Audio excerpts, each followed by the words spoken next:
Gusto mo ng lips na mukhang healthy, juicy, at naturally beautiful? Ito ang kailangan mong subukan. Introducing Owen James Nude Sensation Essence Lip Gloss. Shade number 1, hindi ito lip tint at hindi din ito lipstick.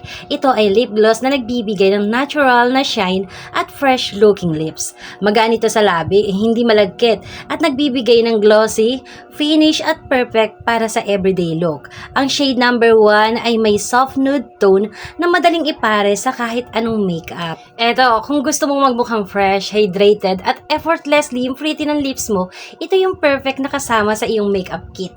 Ito yung available sa Owen James Nude Sensations Essence Lip Gloss. Shade number 1 nga pala, i-click lang ang link at subukan mo na ang glossy lips na bagay sa kahit anong occasion.